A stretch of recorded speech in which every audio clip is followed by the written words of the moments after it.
வணக்கம்.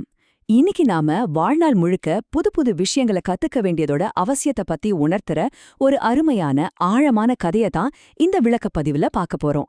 இது வெறும் கற்பனை கதை இல்லைங்க. நம்ம ஒவ்வொருத்தரோட வாழ்க்கை பயணத்திலையும் கல்வி நமக்கு எப்படி ஒரு வழிகாட்டியா இருக்கு அப்படிங்கறத ரொம்ப அழகா சொல்லப் போற ஒரு விளக்கம். ஆரம்பிக்கிறதுக்கு முன்னாடி கொஞ்சம் யோசிச்சு பாருங்க.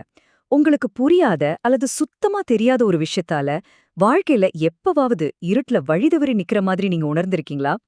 அந்த மாதிரி சூழ்நிலையில எவ்வளவு குழப்பமா இருக்குன்னு நினைச்சு பாருங்க. அந்த ஒரு தேடலையும் தவிப்பையும் பத்தி தான் நாம இன்னைக்கு பேசப் போறோம். பகுதி 1. அடர்ந்த காடும் ஒரு வழிப்போக்கனும். ஒரு அடர்ந்த பனி மூடிய காடு. காலை நேரத்துல சூரிய வெளிச்சம் மரங்களுக்கு நடுவுல மெதுவா எட்டி பார்க்கற ஒரு அழகான சூழ்நிலை. அங்கதான் நம்ம கதாநாயகனான அந்த வழிப்போக்கனை நம்ம சந்திக்கிறோம். தோள்ல ஒரு சின்ன பையோட, முகத்துல ஒரு நம்பிக்கையோட அந்த காட்டுக்குள்ள தன்னோட பயணத்தை அவர் ஆரம்பிக்கிறாரு. ஆனா இனிமே வரப்போற பாதைகள் எவ்ளோ சிக்கலானதுன்னு அவருக்கு சுத்தமா தெரியாது. பகுதி 2. குழப்பமும் தவறான வழியும்.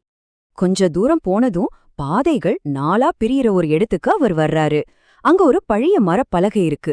அதுல கிழக்கு மேற்கு வடக்கு தெற்குன்னு 4 திசைகளுக்கான வழிகள் காட்டப்பட்டிருக்கு. ஆனா அந்த பலகையில இருக்கிற பெரிய சிக்கல் என்ன தெரியுமா?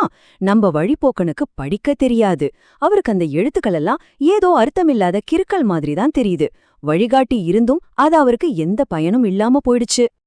இப்போ அவர் இடத்திலிருந்து கொஞ்சம் யோசிச்சு பாருங்க. எந்த பக்கம் போனா சரியா இருக்கும்னு ஒரு பெரிய கேள்வி அவர் மனசுக்குள்ள வருது. சரியான திசை எதுன்னு தெரியாம தவிக்கிற அந்த பதற்றம், அந்த ஒரு நொடி அவருடைய அறியாம அவரை எப்படி ஒரு இக்கட்டான நிலையில நிறுத்துதுன்னு பாருங்க. சரியான தகவலை படிச்சு புரிஞ்சுக்க முடியாததால வேற வழியே இல்லாம ஏதோ ஒரு திசைய தேர்ந்தெடுத்து குருட்டாம்போக்குல நடக்க ஆரம்பிக்கிறாரு. ஆனா அவருக்கே தெரியாம அவரு தேர்ந்தெடுத்தது ஒரு தவறான பாதை. சுத்தி இருக்கிற வெளிச்சம் கொஞ்சம் கொஞ்சமா குறைய ஆரம்பிக்குது. பகுதி 3. இருளும் பயமும். அந்த தவறான முடிவு அவரை எப்படிப்பட்ட ஆபத்துக்கு கொண்டு போகுதுன்னு பாப்போம். காடு போக போக ரொம்ப அடர்த்தியாகிட்டே இருக்கு. உயரமான மரங்கள் எல்லாம் சேர்ந்து சூரிய வெளிச்சத்தையே முழுசா மறைச்சிடுச்சு. அவருக்கு வழி சுத்தமா தெரியல. உள்ள போக போக பசி, தாகம், அதைவிட ஒரு பெரிய உயிர் பயம். எந்த ஒரு புரிதலும் இல்லாம ஒரு யூகத்தோட அடிப்படையில எடுத்த முடிவு எவ்வளவு பெரிய ஆபத்துல கொண்டு போய் விட்டுருச்சு பாத்தீங்களா? சோர்வாகி அப்படியே ஒரு பாறையில உட்கார்ந்து அழ ஆரம்பிக்கிறாரு. அந்த இருட்டுல அவருக்கு ஒரு பெரிய உண்மை புரியுது. எனக்கு மட்டும் படிக்க தெரிஞ்சிருந்தா கண்டிப்பா இந்த நிலைமை வந்திருக்காதுன்னு மனசு உடைஞ்சு தன்னைத்தானே நொந்துக்கிறாரு. அவரோட இந்த இருண்ட நிலைமைக்கு காரணம் அவரோட அறியாமைதானும் முழுமையா உணர்றாரு. பகுதி 4. உதவியும் மீட்பும்.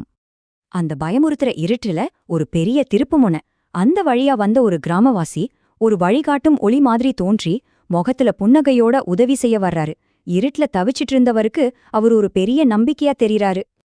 அந்த கிராமவாசி இவரை சரியான பாதைக்கு கூட்டிட்டு போறாரு. 2 பேரும் சேர்ந்து நடக்க நடக்க அந்த இருண்ட காடு விலகி மறுபடியும் சூரிய வெளிச்சம் பரவுது. ஒரு தெளிவான பாதுகாப்பான பாதை இப்போ கண்முன்னாடி கிடைச்சிடுச்சு. பகுதி 5. கல்வியின் அவசியம்.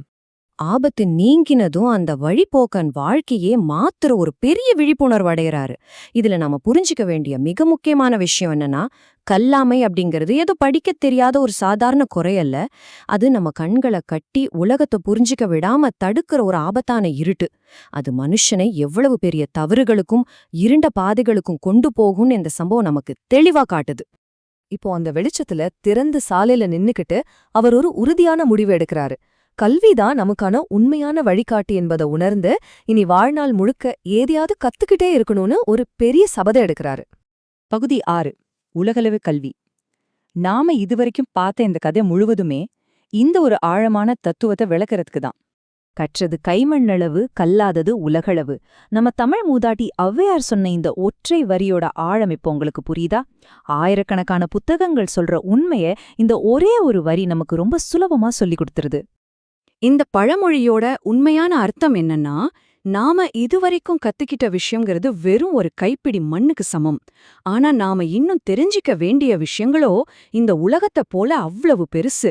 நம்ம கிட்ட இருக்கிற அந்த குஞ்சூண்டு அறிவையும் நாம அடைய வேண்டிய அந்த எல்லையற்ற அறிவையும் இது எவ்வளவு அழகா ஒப்பிட்டு காட்டுது பாருங்க. இதுவரைக்கும் நாம பார்த்ததோட சுருக்கத்தை பாப்போம். இருண்ட காட்டுல கல்விதான் நமக்கு வழிகாட்டுற வெளிச்சம். அறியாமை நம்மை குழப்பத்திலையும் ஆபத்திலையும் தான் தள்ளும். எல்லாவற்றுக்கும் மேலா கற்றல் அப்படிங்கிறதுக்கு ஒரு முடிவே கிடையாது. அது ஒரு விரிவான பயணம். இருட்டுல இருந்து வெளிச்சத்துக்கு வந்த அந்த வழிப்போக்கனோட பயணம் அறிவுக்கான நம்மோட தினசரி தேடலை தான் குறிக்குது. கடைசியா உங்ககிட்ட ஒரு கேள்விய கேட்டு இதை நான் நிறைவு செய்ய விரும்புறேன். உங்களோட வாழ்க்கை பாதைய வெளிச்சமாக்க இன்னைக்கு நீங்க புதுசா என்ன கத்துக்க போறீங்க? ஒவ்வொரு நாளும் ஒரு புதிய கற்றல் உங்க வாழ்க்கைய பிரகாசமாக்கட்டும். இந்த ஒரு நல்ல சிந்தனையோட இன்றைய விளக்கப்பதிவை நம்ம முடிச்சுக்கலாம். அறிவை தேடுற உங்க பயணம் எப்பவும் தொடரட்டும். ரொம்ப நன்றி.